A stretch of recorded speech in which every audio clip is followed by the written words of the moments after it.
Hello दोस्तों, bond parameter में कल पढ़े थे बॉन्ड पैरामीटर और जिसमें मैंने आपको पढ़ा दिया था बॉन्ड लेंथ। पहला जो पढ़ा दिया था वो था दोस्तों बॉन्ड लेंथ। बॉन्ड लेंथ अगर मैं बॉन्ड लेंथ की बात करूँ वापस से थोड़ा बहुत मैं आपको बता देता हूँ ताकि भूल न जाओ आप। देखिए बॉन्ड लेंथ क्या होता है। तो बॉन्ड लेंथ दोस्तों कोई भी परमाणु है, किसी भी यौगिक में दो परमाणु हैं वो आबंधित हैं, यानी कि वो बंध के द्वारा जुड़े हुए हैं। अब एक परमाणु और दूसरे परमाणु के जो नाभिक के बीच की जो साम्यावस्था दूरी होती है, ये दूरी, इसको हम बोलते हैं दोस्तों बॉन्ड लेंथ। इसको हम क्या बोलते हैं दोस्तों? Bond length. आई बात समझ में?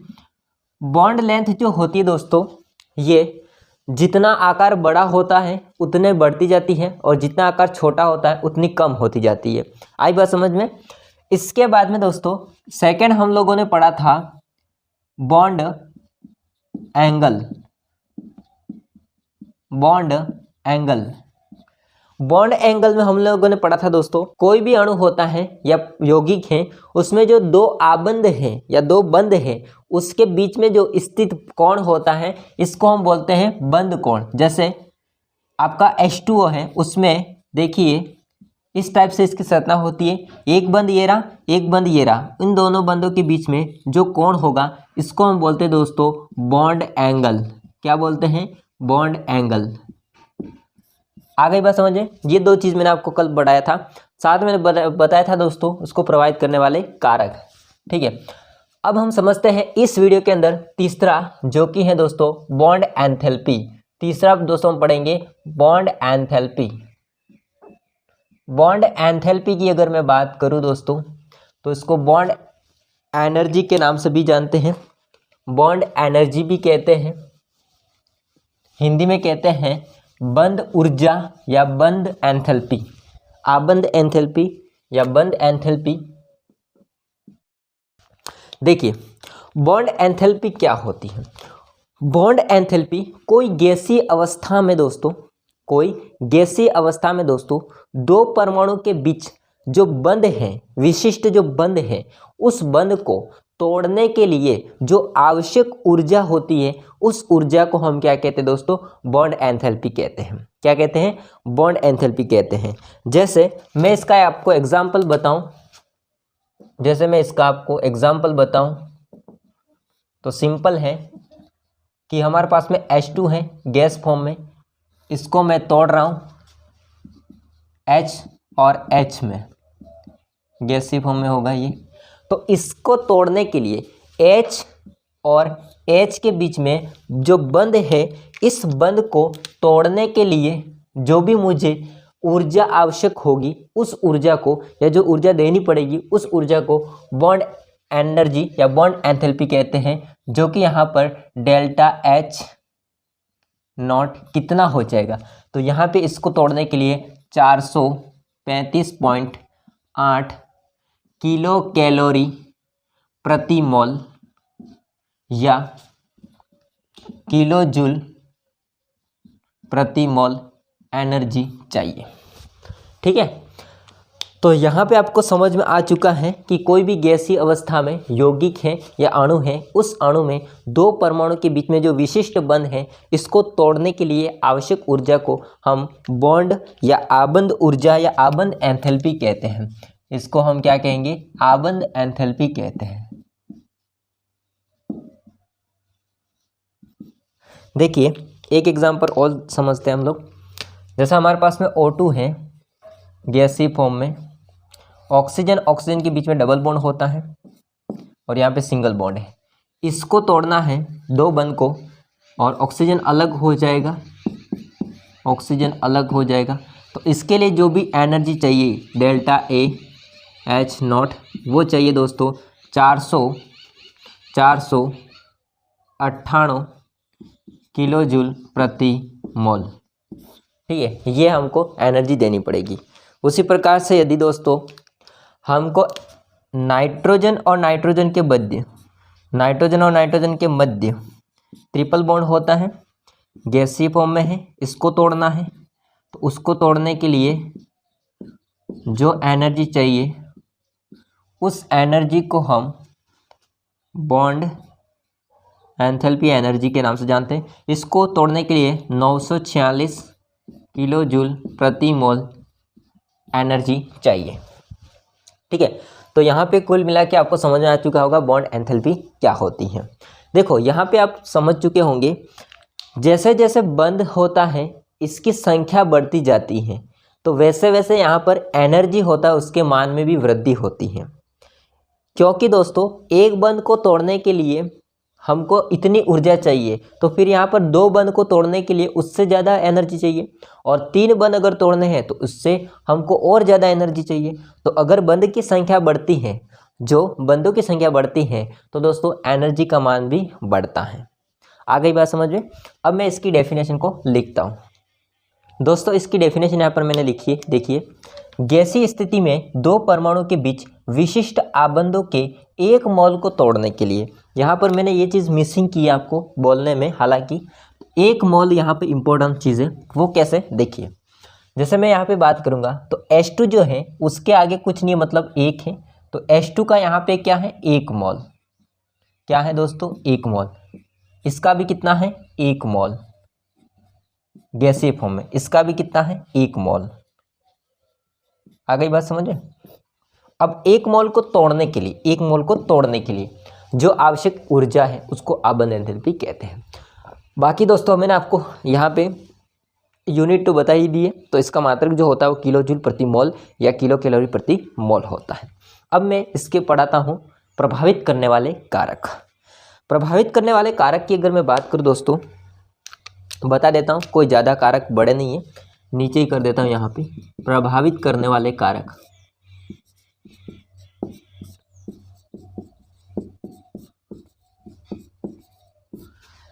प्रभावित करने वाले कारक में सबसे पहला कारक हो जाएगा परमाणु का आकार। परमाणु का आकार, देखो साइज ऑफ एटम, तो एटॉमिक साइज क्या होगी उस पर डिपेंड करेंगे। अभी मैंने आपको पढ़ाया था आबंध एंथैल्पी, स्टार्टिंग में बताया था, इसलिए बताया था। देखो जैसे जैसे अगर मैं बात करूँगा यहाँ पे कि ये छोटे परमाणु हैं, इसकी मान लेते हैं आबंध लंबाई इतनी है, बॉन्ड लेंथ इतनी है। मैं बात करता हूँ एक परमाणु इतना है, हालांकि ये अच्छा नहीं बना है बट आप समझ जाना, मैं यहाँ पे ऐसा ही एग्जांपल दे रहा। इसकी बॉन्ड लेंथ ये हो जाएगी। क्या आपको फर्क नज़र आ रहा है? इसके आकार छोटे हैं, इसके आकार बड़े हैं, तो इससे फर्क क्या पड़ेगा? इससे फर्क पड़ेगा बॉन्ड लेंथ में। जितनी बॉन्ड लेंथ ज़्यादा होगी उतना आकर्षण कम होगा दोस्तों। जितनी बॉन्ड लेंथ ज़्यादा होगी उतना आकर्षण कम होगा, और जितनी बॉन्ड लेंथ कम होगी उतना आकर्षण तगड़ा होगा। इसका आकर्षण कैसा होगा? मजबूत होगा।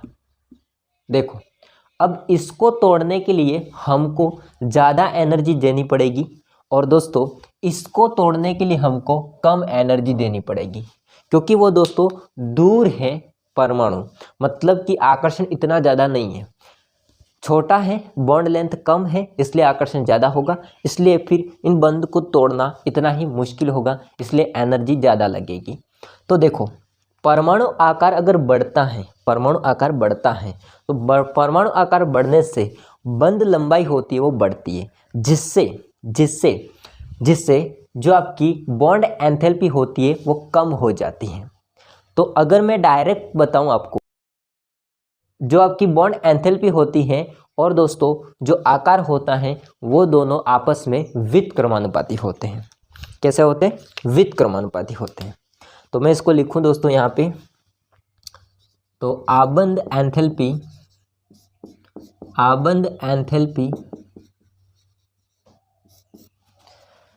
परमाणु आकार के व्युत्क्रमानुपाती होती है। परमाणु का आकार के व्युत्क्रमानुपाती होती है। आ गई बात समझ में? क्योंकि दोस्तों अगर आपका आकार बढ़ रहा है तो लंबाई बढ़ रही है, और लंबाई बढ़ने से बॉन्ड आसानी से टूट जाता है, जिससे हमको एनर्जी कम देनी पड़ेगी। ये दोनों आपस में व्युत्क्रमानुपाती होते हैं।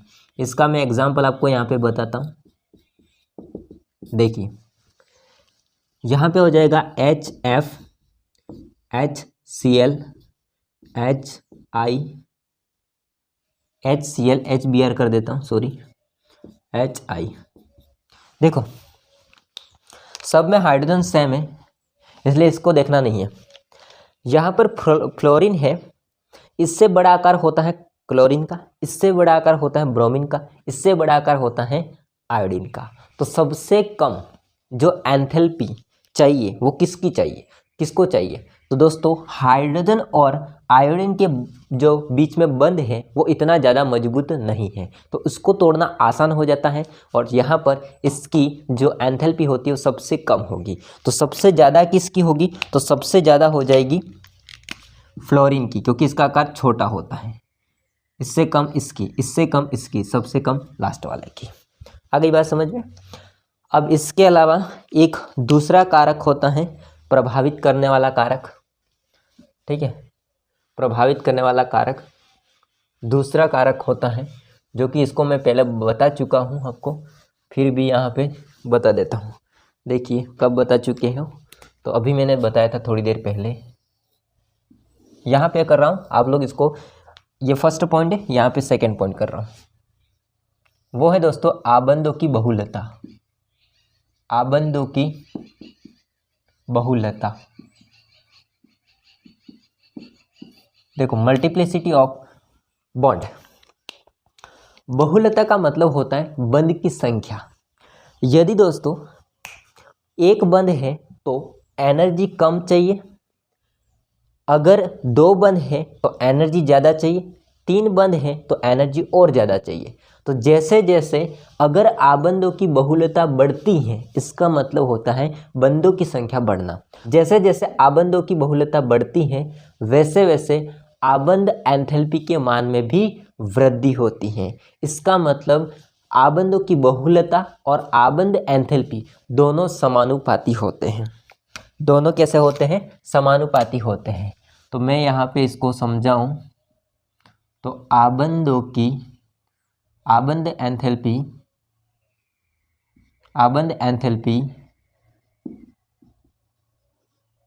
आबंधों की बहुलता के समानुपाती होते हैं। आबंधों की बहुलता के समानुपाती होते हैं। ठीक है, क्योंकि दोनों एक बढ़ने से दूसरा भी बढ़ता है। अगर ये बढ़ रहा है आबंधों की बहुलता तो आबंध एंथैल्पी भी बढ़ जाएगी। इसका एक अच्छा सा एग्जांपल मैं आपको बताऊं, यहाँ पे carbon single bond carbon, carbon double bond carbon, carbon triple bond carbon. बताओ किसकी आबंध एंथैल्पी ज़्यादा होगी? ऑब्वियसली बात है जिसके अंदर बंध की संख्या ज़्यादा है, इसका मतलब इसकी आबंध एंथैल्पी ज़्यादा होगी, सबसे कम सिंगल बॉन्ड वाले की। ठीक है, और ज़्यादा इसकी हो जाएगी। तो दोस्तों ये छोटा सा टॉपिक था आबंध एंथैल्पी। आई होप को सारा समझ में आया होगा। अब हम समझते हैं लास्ट, जो कि है बॉन्ड ऑर्डर, जिसको हम आबंध कोटि कहते हैं।